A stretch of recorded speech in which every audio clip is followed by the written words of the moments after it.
Inu ulu truda. Ana maril sanur pura. Ay marhel kalom.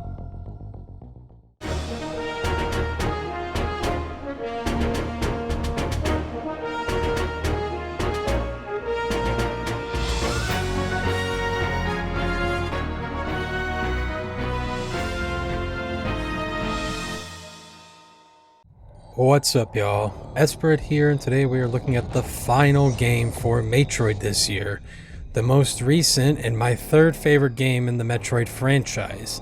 A game that brought Metroid back to the 2D side-scrolling adventure formula after years of FPS and pseudo-FPS hybrids. Metroid Dread is the newest addition to the franchise, as well as the continuation of the story. Unlike the other games in the series that added on to the story, Dread actually continues it, with new enemies as well as old ones. From the BSL station to ZDR, buckle up folks as we dive into the modern day and look at the resurgence and return of Nintendo's greatest franchise, Metroid Dread.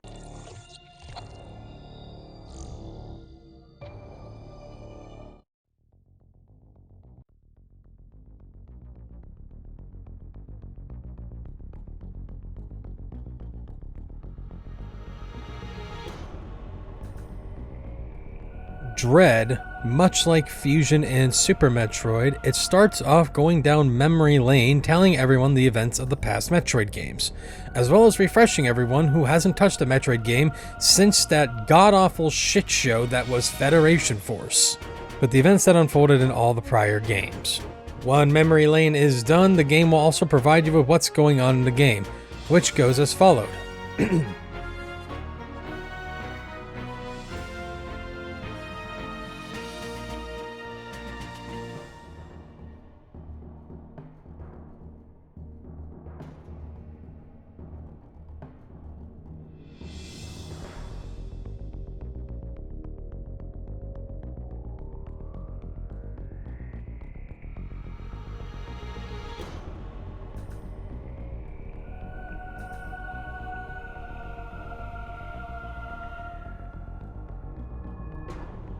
After receiving the news of the X-Parasite located on ZDR, the Galactic Federation sent out these robots that are made of the strongest material in the universe called the Emmys.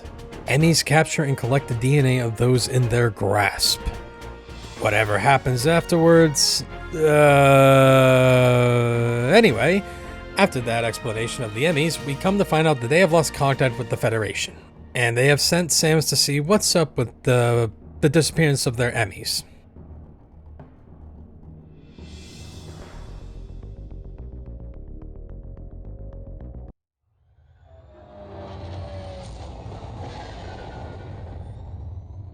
We'll soon be entering ZDR's atmosphere. Afterwards, Samus is seen talking to Adam and heading to the planet known as ZDR, where an X-Parasite has been recorded and revealed to have lived and survived on this planet. However, on the way there, Adam expresses concern that the bounty doesn't outweigh the danger. But Samus, feeling this is her destiny, ignores his concerns and heads for the planet to exterminate the X and bring balance to the cosmos. These are lost assets with care, lady. Entering the atmosphere in T-minus 10, 9, 8, 7, 6, 5, 4, 3, 2, 1.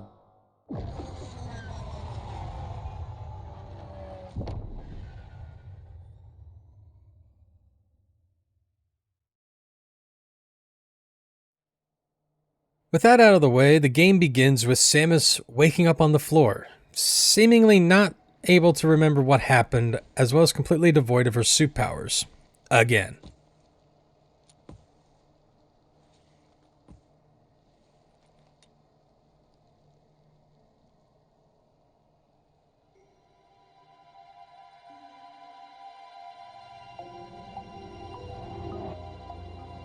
But as Samus awakens, she remembers what happened. Facility. Signal quality is likely to be low. Remote communication remains difficult. Try to connect to the facility's network when you reach the bottom. That way, the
She was attacked by this mystery Chozo warrior, which has their own beam cannon. And that's what was used to remove our suit powers.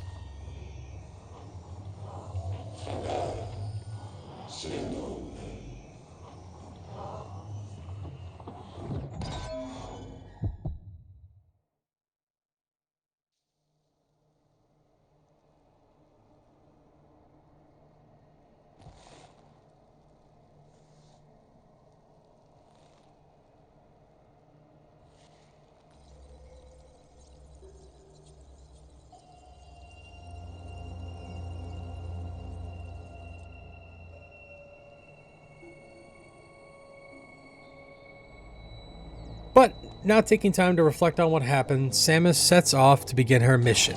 Our objective is to reach our ship while also regaining our upgrades, and we keep contact with Adam by uploading him to the network station rooms. Which, speaking of, that's the first thing we do in the game, is upload Adam and have him inform us of the whole ordeal of this planet. Uploading data.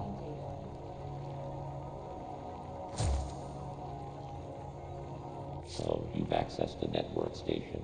Well done, Samus. I have reviewed your vital signs and video log from the data you uploaded. One final thing. Underground interference is preventing radio transmissions. Check in with me at any network stations you find.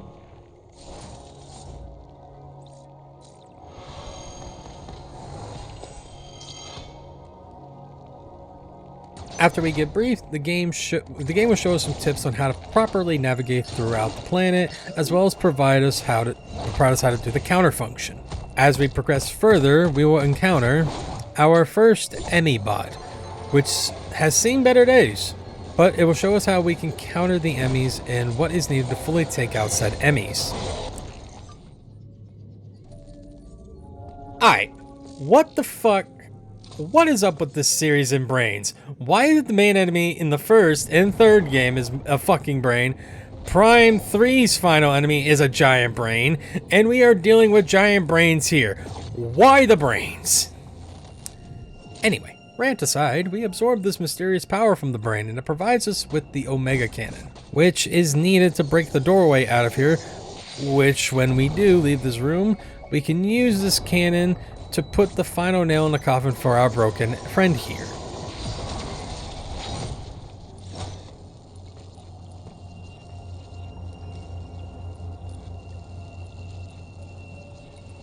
Now I'm not sure why it evaporates like that, but moving on, the Emmy has been dealt with and we can progress further. After we take out the Emmy, we lose the Omega Blaster and we move on to this weird looking door. As we go through it, we enter these eerie looking rooms.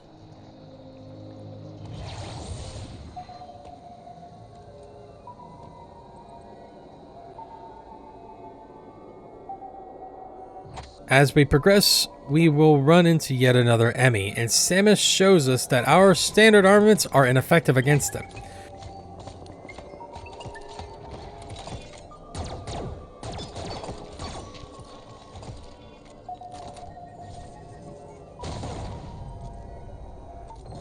So we have no choice but to run because without the Omega Blaster, we are useless against them.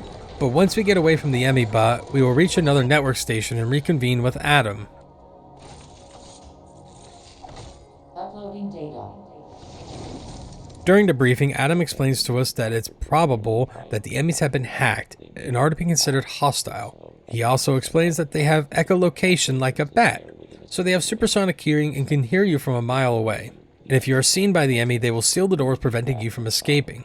After Adam shows his faith in us by saying that capture will equal 99% death to us with a 1% chance to survive. Man, I'm glad you have so much faith in us, Adam. At least when I was in over my head before, Hank would just tell me, "Sure, fuck around and find out, idiot." But we continue on finding the charge beam in the process. It feels nice finding the upgrades randomly again. It's great having you back, Hank. And this time the charge beam serves a purpose. That not just being stronger damage, it also allows us to open up these unpowered doors. With the charge beam, we make our way to another network station.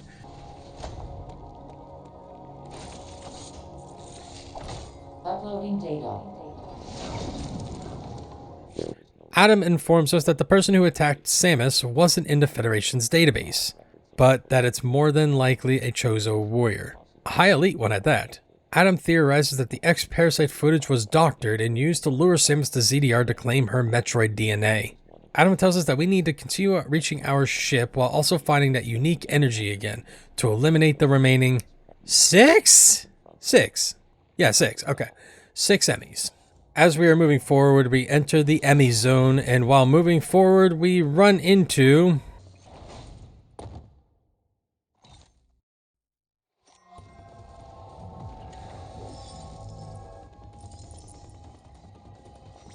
Yeah, once again, we are fighting sentient brains. And that's wild, and what's wild is that these fucks have the same attacks as Mother Brain. You got the onion rings and your dinky little baby lasers firing at you. Anyway, when you beat the brain, it'll pan to the Emmy, which seems to be connected to the central brain, and it's aware you are claiming the power, which, when we do, we are once again gifted with the Omega Cannon and Blaster. The Omega Blaster is needed to break the protective shield on the Emmy's head. But when we do take out the Emmy, we are awarded the Spider Magnet ability.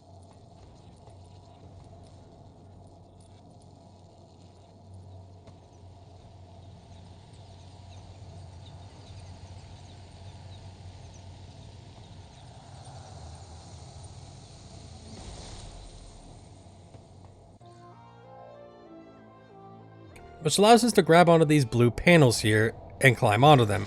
Moving forward after killing the Emmy, we find this creature door that seems to be a new kind of eye door. But this one is not going to take Samus' shit and will attack her if she gets too close to it. And you have to counter it in order to destroy it. But this does indicate boss rooms, which when we enter this room,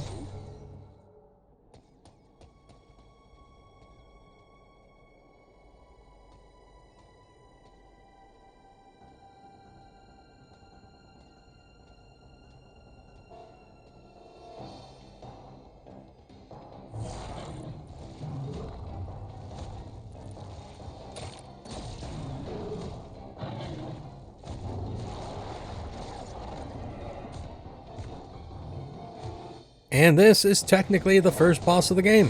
When you deal enough damage to it by shooting missiles into its mouth, it will reveal its ability, which is to shroud itself in a cloak that hides them. So in Metroid Dread, they added this cool interactive cinematics that appear in some boss fights that will appear when you successfully parry a boss. And eventually, when you finally take out the boss, you will get a brief look at how badass Samus really is, which will conclude the fight.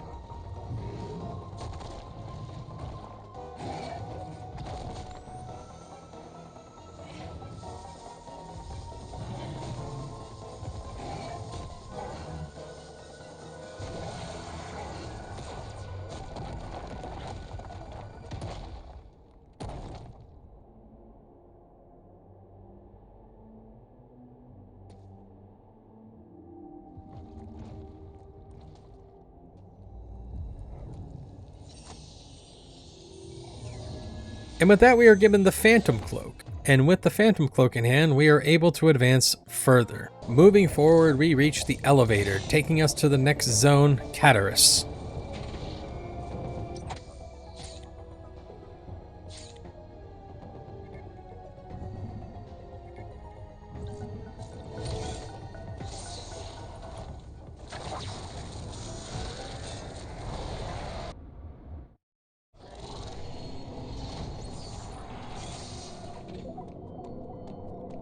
Cataris is the more heat-intense area throughout the game, to which, when we reach a data center, Adam explains to us that our current suit is unable to stand extreme heat, while also explaining how the Phantom Cloak and the new Aeon system works. In order to progress in Cataris, we need to reroute the magma so that the pathways are open. Not while we run into another Emmy who, thanks to the Phantom Cloak, just barely missed us.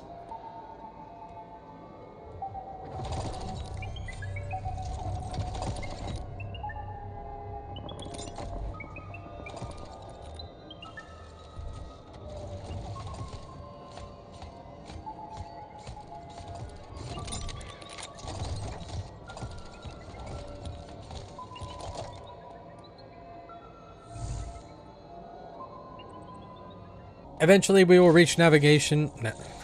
Navigation. Uploading We will reach data. another network station, and Adam goes into more detail about the Emi-bots and that we are powerless to destroy them ourselves, even at full power.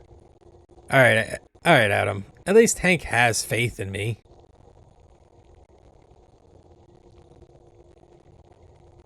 Continuing on, we reach these shuttles that will take us to the next zone. But don't worry, we will come back to Catarus later.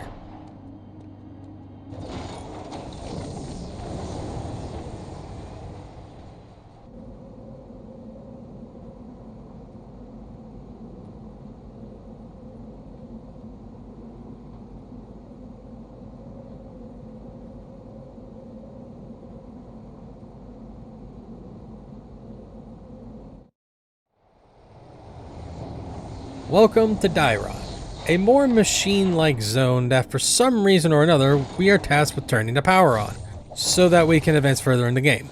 Once power has been restored, we are able to enter this door that is blocked by a missile guard. Once we break into the rooms, we are given our wide beam back, which will allow us to open these 3-pronged doors.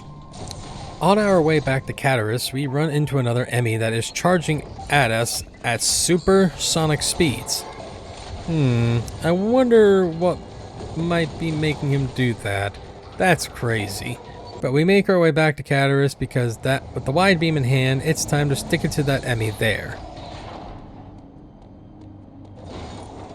Once we take out the big old brain in the central unit, we get the Omega Blaster yet again, to which I have I guess a theory about what this energy is, but we'll discuss that at the end of the video. Anyway, we take this blaster and shove it in the Emi's face and take it out, absorbing its essence and regaining our trusty Morph Ball. Man, this has to be the latest you get the Morph Ball.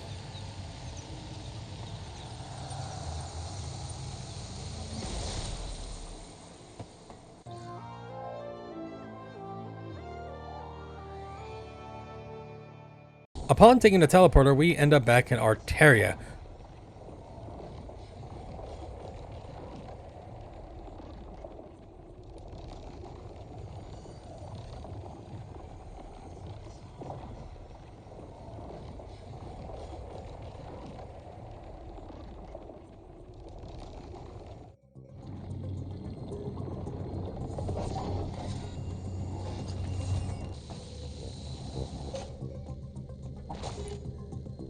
Where we redirect more magma, which ends up causing some instability, and we have to quickly rush out of the room before it gets heated up by the fires. But when we do, we bust through the missile door, and we are reunited with our trusty Variasuit.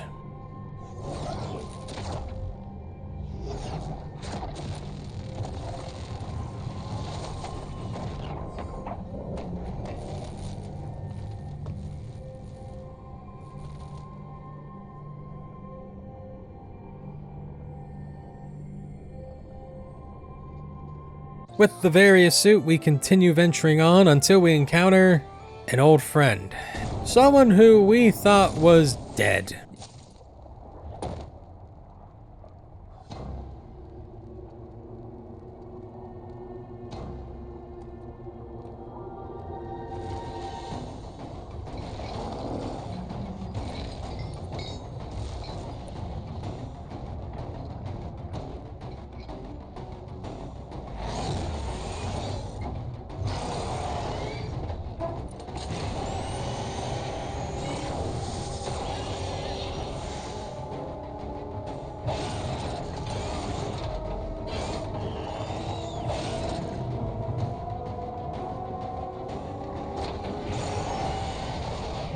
Yeah, for some reason or another, Kraid is back. And he is seemingly stuck in this prison, which, as we are fighting him, we come to find out that Kraid is not doing so well.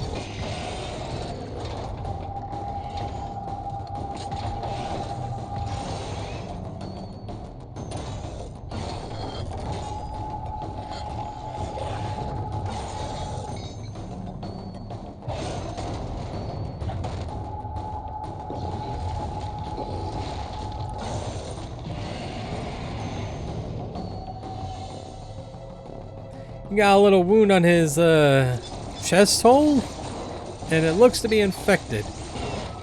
Oh, well, alright, Kraid, we won't talk about it.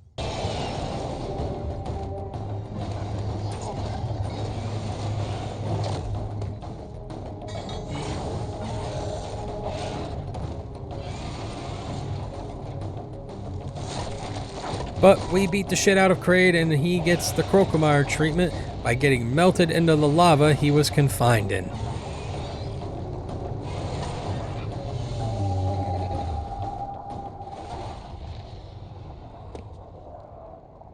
And with that, we move on and obtain the diffusion beam, which allows us to progress further by blowing up walls we normally couldn't. Reconvening with Adam, he's trying to establish and figure out what happened to us. While explaining the area of Dairon, he explains to you that your mission is to just survive. You are slowly recovering your abilities. I have still not established what happened to you physically. That's a bit ominous there, Adam. Primary But objective is okay. survive. After fighting with the Emmy in the zone,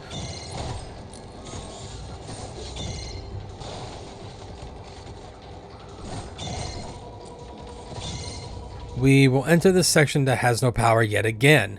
When we get the power up and running, we have awakened the machines in the area and are able to progress further in the area and find our bomb upgrade.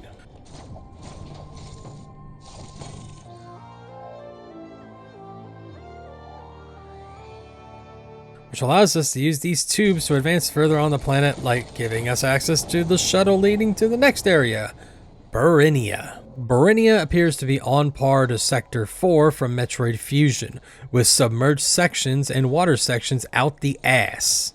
Venturing into Burinia, we will reach the network station and reconvene with Adam, to which he reveals some of your upgrades that are scattered throughout the world.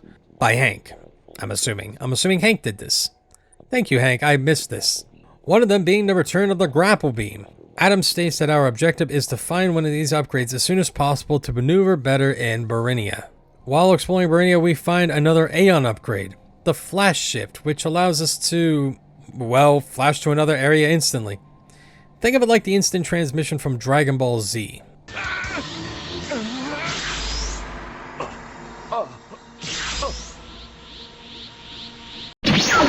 And it will allow us to shmove on enemies while also being able to traverse these pressure plate doors that will instantly close when we step on them. Now with the Flash Shift, we head back to Dairon.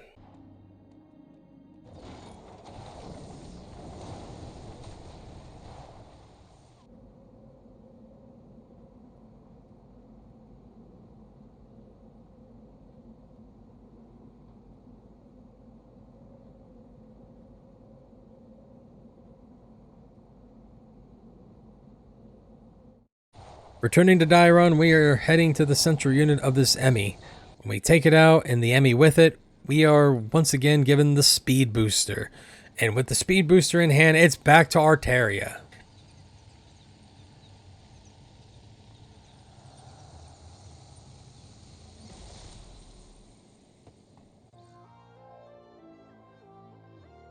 In Arteria, now that we have the speed booster, we have access to the booster blocks that were blocking our progression, which this path will take us to our next upgrade, and it's probably my favorite item to return in the series, mainly because aside from the Prime series and Super Metroid, we have never seen this upgrade appear in any other Metroid game.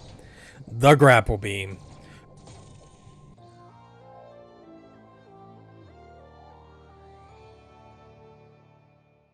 Which, much like Super Metroid, allows us to grapple onto certain blocks for extra mobility, but in Dread they serve a purpose by moving blocks or opening grapple beam doors. And with the grapple beam, we are able to advance to one of the new areas in ZDR, Ferenia, which, when we enter the Emmy room, we are gifted one of the best cutscenes to ever grace a Metroid game, hands down.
Anaman Henki Maradis, Pisalakutar Ili Zoha Hasana, Ilichozo Manfaragai Atasen Maburis, Ashkar Behek, Ninu Gabara Neporien Levat Balis Hemnikur, Hemsenilitanu Martar Bichozo Rahama Hasana, Maburis Ili Mauken, Sahari Lin Ili Mauken, Pinoras Hasana Tar Ilichozo, Urairisi dos Karodan Ili Mathroid, Nirmugi Talar Suradis Me Ili Agarna Lima, Uramahar Pantamugi dos Saral Pura Mathroid, Kunihabari Hundar Talasabekes en Holchanim, Linkatalu Ili Uliris, Sabalba, Ashkar Behek, Hassari Gale Ubana dos Elegar Mir, Ninu Barash Nek Ili Ferun Tar Hadar, Les Ninu Kedar,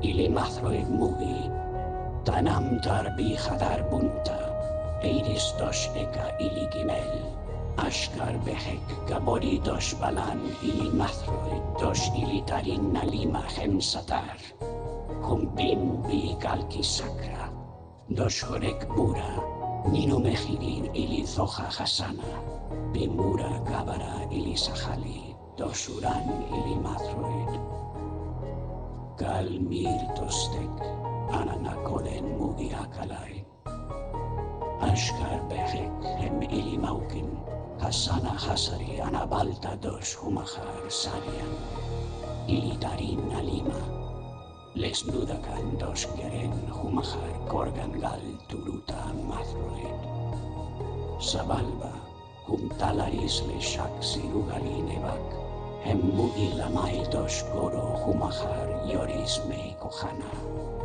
Aitar Ili Gelsu Manu Naloni Ishka Ili Agarna Lima, Mugi Garama Bi Eris Les Nido,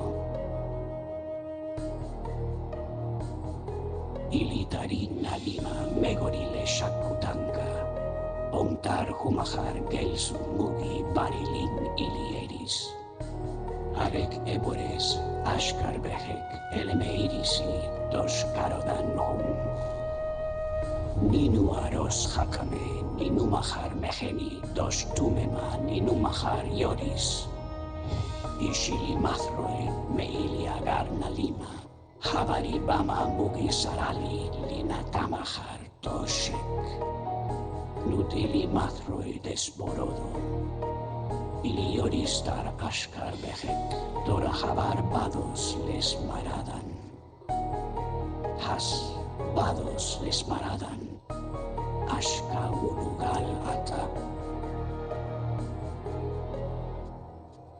Ili Emai Marhuma Satari Lin Ashkar Behek,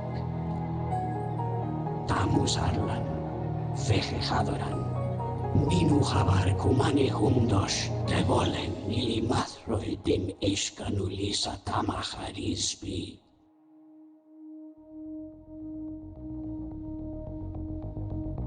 Kino Ulu Truda, Ana Maril Sanur Pura, Ay Marhel Kalom.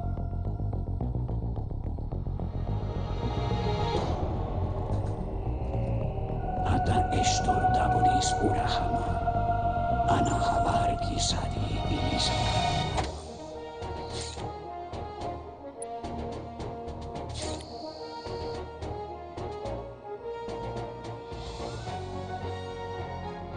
Ana Manbala Meyata Tamus.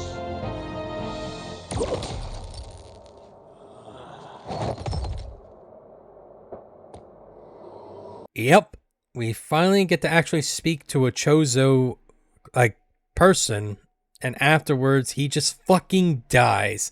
Which is so fucked up. I was loving this guy, and he gets clipped in the back by some cowardly bitch. Which we take out and avenge our new friend. Which when we do, another scene plays out of Samus looking at our dead friend and not relentlessly, she just carries on.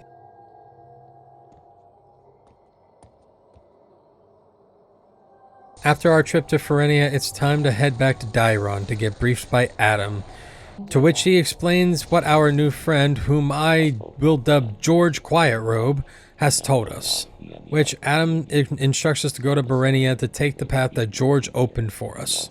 Upon reaching Berenia, we head up the pathway to get our map, which I forgot to mention that map stations are back as well, and up this pathway to our next boss, to which...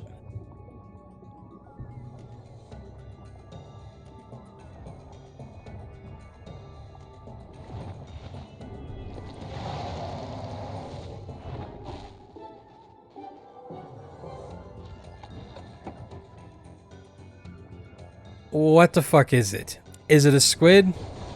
It's like some weird squid plant thing. But we take it out and it gives us a path to an elevator to another new area, Gavaran. When we head into Gavaran, we are ambushed by another one of those Chozo bots that killed George. So we take him out in one shot. I'm way too good at this game to die to some fucking die to some bot.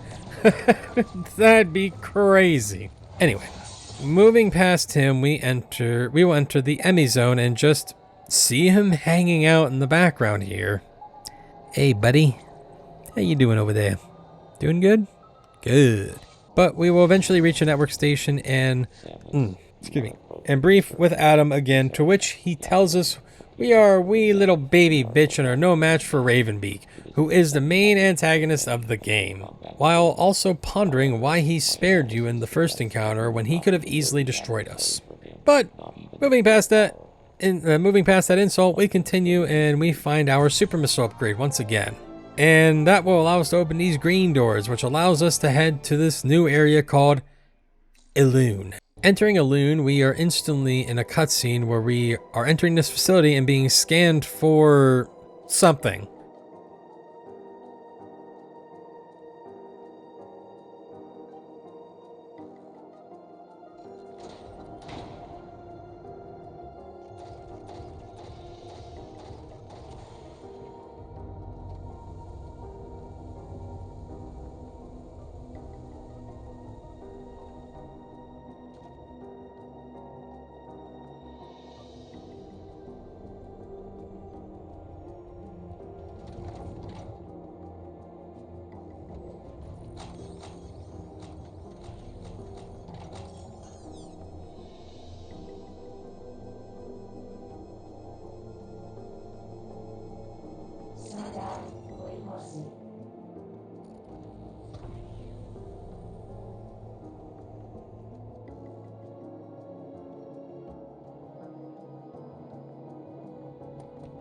To which, as we go further into the zone, we find out why.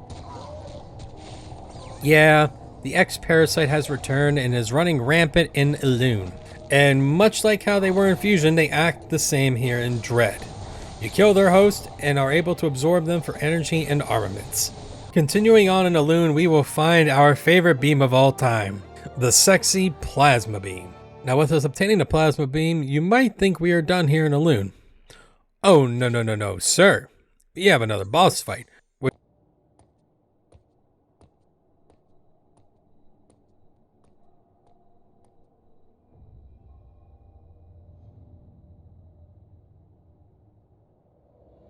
appears to be an X-Parasite Chozo Guardian. I wonder if these are the Chorizos from Super Metroid, or, you know, the ZDR variants of them. Either way, we make little work of him even when he transforms into his X-Parasite-like design.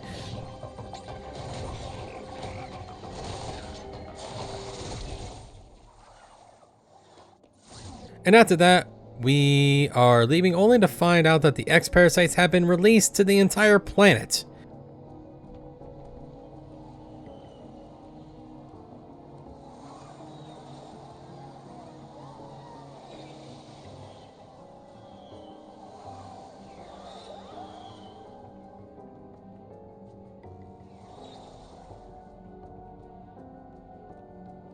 And as we are leaving,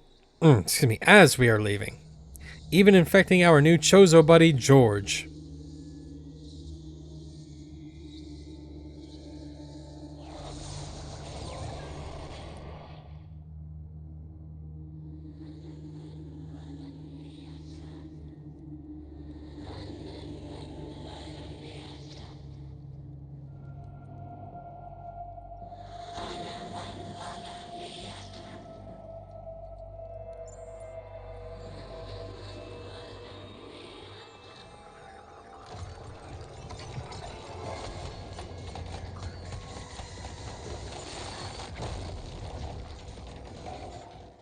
With us done with Elune, we along with the X are within Gavaran, to which we fight our way back to the network station to get briefed by Adam, which Adam explains to us that he believes Ravenbeak is the reason that for the X being released onto the planet, and explains that we need to get to our ship as soon as possible.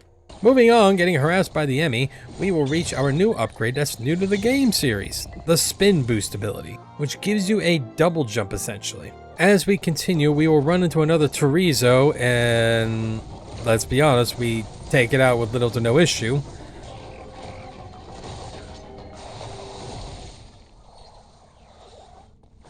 And with the spin boost, we are able to head to the Emmy central unit and destroy the brain along with the Emmy, obtaining our ice missiles yet again.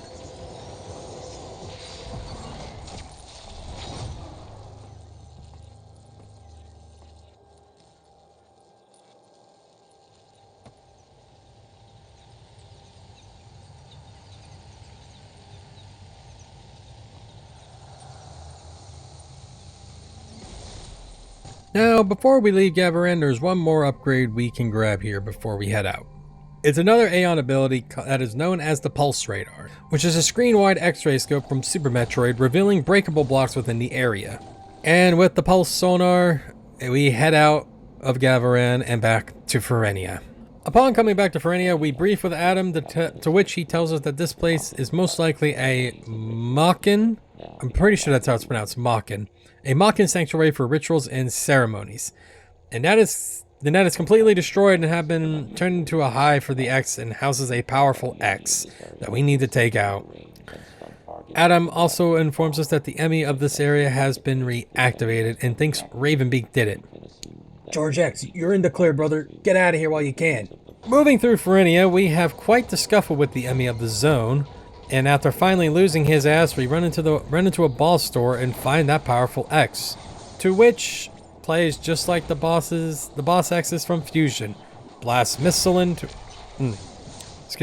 You blast missiles into it and absorb the X, to which we will obtain the Storm Missile, which will allow us to lock on 5 times to enemies in these green prongs that we can find throughout the areas. And when we break all 5 prongs to the door. When we break all 5 prongs, the door will be open. Now, before we head out to Ferenia, we run into 2 more of those Chozo bot bastards, and I'll be honest, this fight is pretty hard because fighting 1 is annoying enough, but 2? Anyway, when you take them out, we get access to the last power up here, which is the space jump.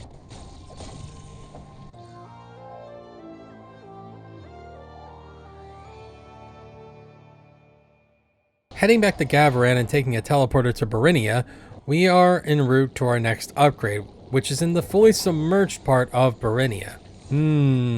I wonder what this upgrade could possibly be, I wonder.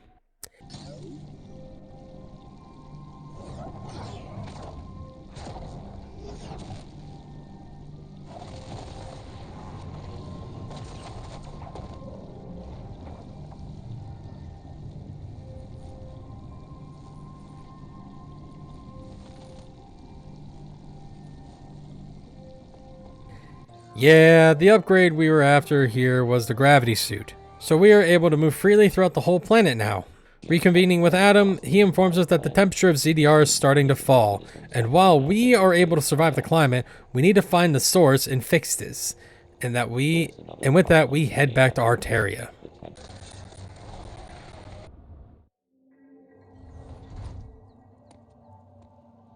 Upon returning to Arteria, we find the whole place has froze over, and while exploring the technically new zone, we find another Chorizo. This time, this one has a shield. But it doesn't matter, for we take him out with ease and meet back up with Adam. Adam explains to us that the thermal energy isn't being routed from Cataris anymore, and thinks that the culprit is an X-parasite, and he orders us to annihilate it. So it's off to Cataris for us to take out yet another X.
Hey, isn't that the creature we saw in Barinia?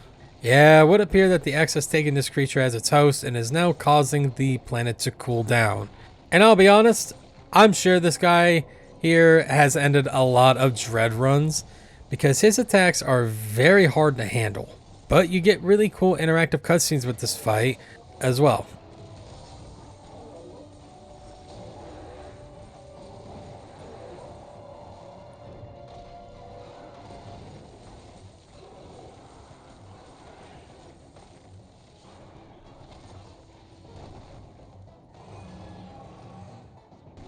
But once we are done with the X, it will fall into the lava and melt away. And the lava will once again be pumped and thermal energy will once again flow on the planet, which will open up an upgrade in Arteria.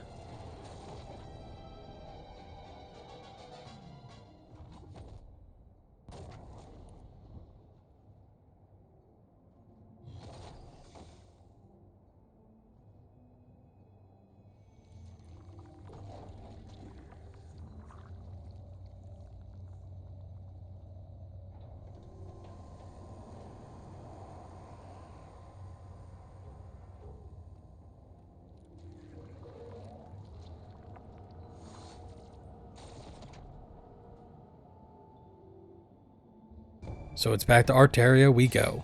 Upon reaching Arteria, we make our way back to that Chozo statue we couldn't reach before because the plant was froze over.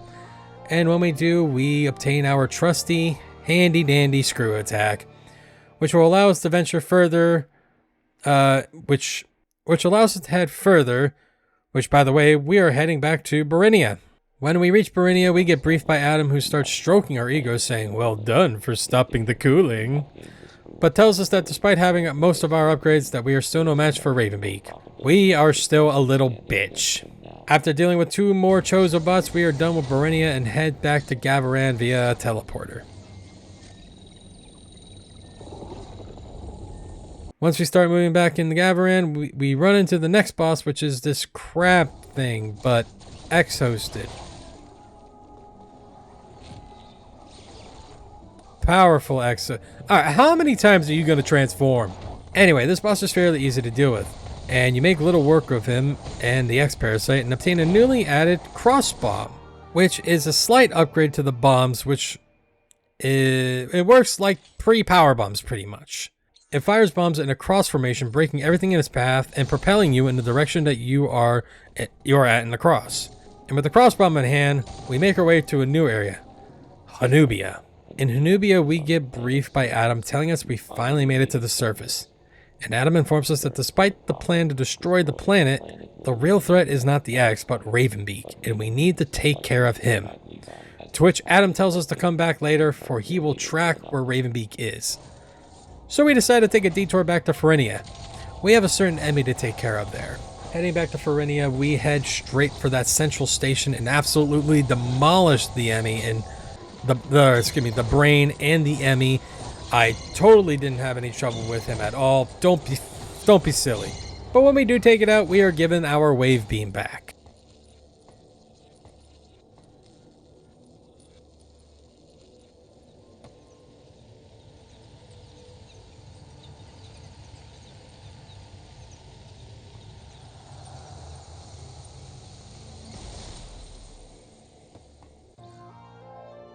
And with the Emmy taken care of, we head back to Hanubia, which, while we are venturing, we come to this eerie cutscene.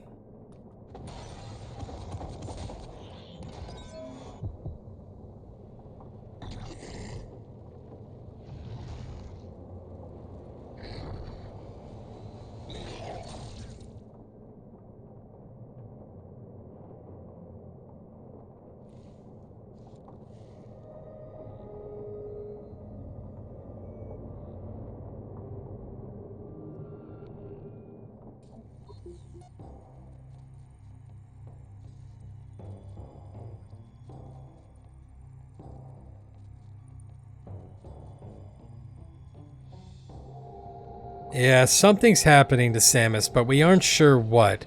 But as we progress and enter the Emmy zone,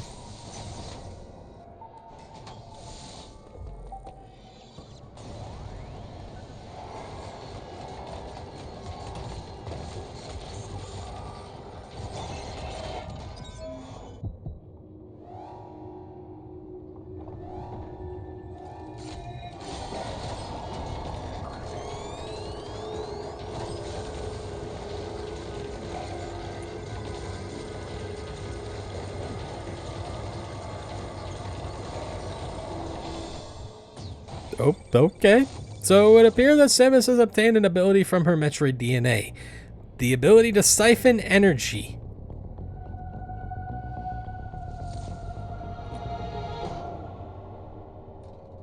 And after discovering this, we are ambushed by another chorizo. Once we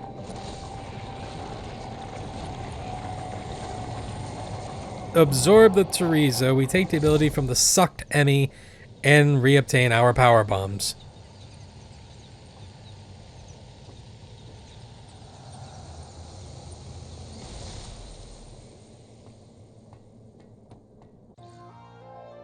And with that, we are fully upgraded, and it's time to take the battle to Ravenbeak. Before we go fight Ravenbeak, we reconvene with Adam, who tells you what I mentioned before, that we have obtained a new power from the Metroid DNA, while also telling us where Ravenbeak is and to fulfill our destiny. On this mission, this tremendous power is the last thing you require to confront Ravenbeak. I have detected a fortress in the sky high above Nubia. He must be there. The time has come. Samus, fulfill your destiny. It's time to end this. Heading up, we run into a golden chorizo and have to take it out before we get to Ravenbeak, which doesn't take long.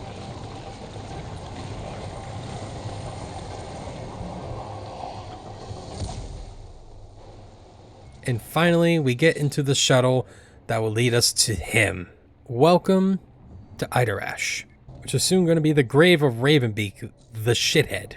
Venturing in, we find this elevator and take it to find a network station. You know, Adam is telling us some wild shit, I gotta say. It's that simple. I consider your performance here on TVR highly satisfactory.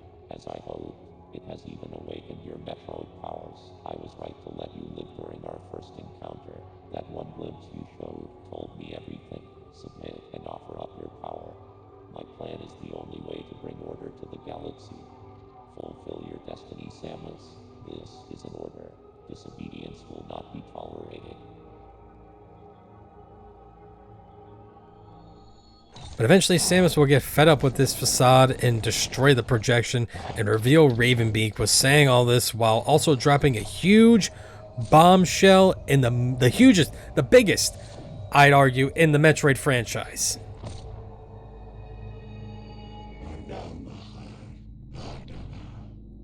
Ravenbeak is Samus's father. That is crazy, and I was absolutely not expecting that to happen.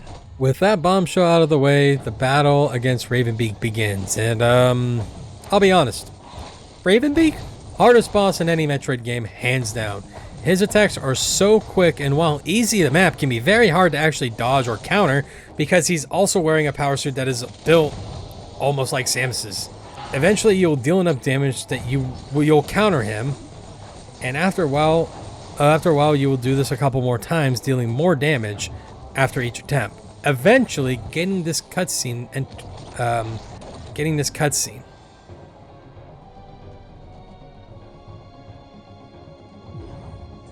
Enter Phase 2.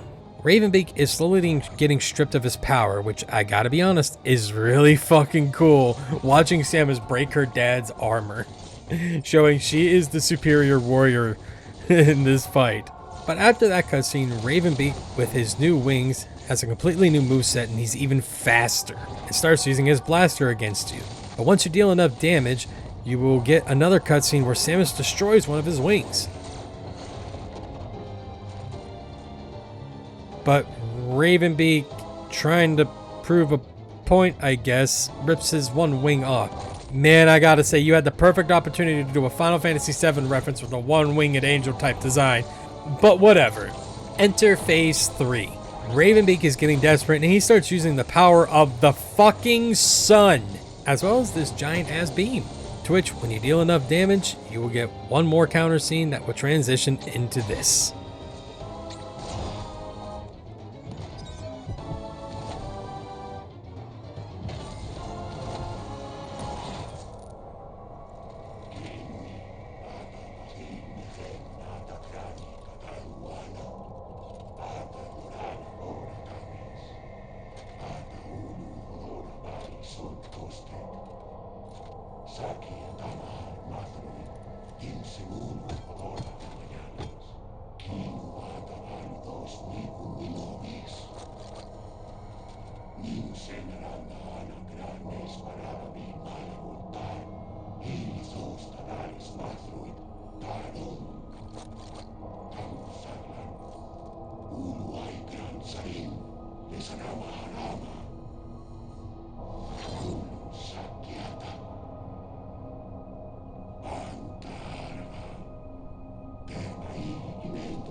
And like that, Samus emerges with a new suit in hand, and Ravenbeak is looking a little worse for wear. He ends up getting attacked and fusing with an X-Parasite.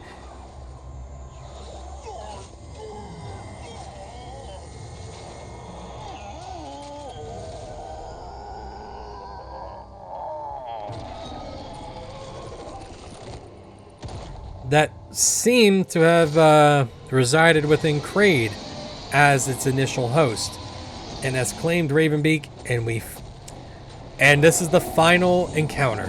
An X-mutated Kraid with Ravenbeak's head in the middle. And thankfully, we stole a little something from Daddy over there.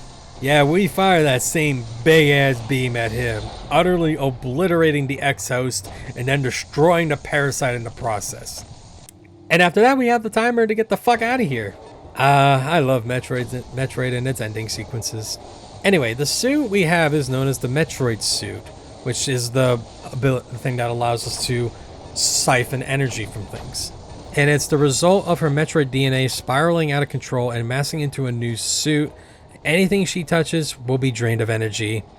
And we are once again given the Hyper Beam, which we already know what that is if you have watched my Super Metroid video. When we reach our ship, Samus is prepping for takeoff but is stopped by Adam. So, you will drain the ship of its energy.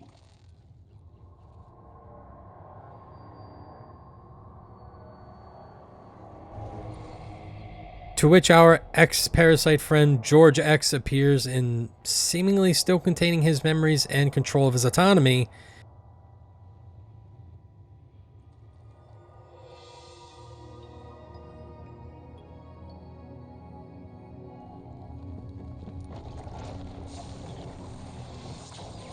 He willingly sacrifices himself to Samus, allowing her Metroid DNA to be suppressed, and is reverted back to her gravity suit, which allows her to take off and get off the planet, thus concluding the game and begins the credits.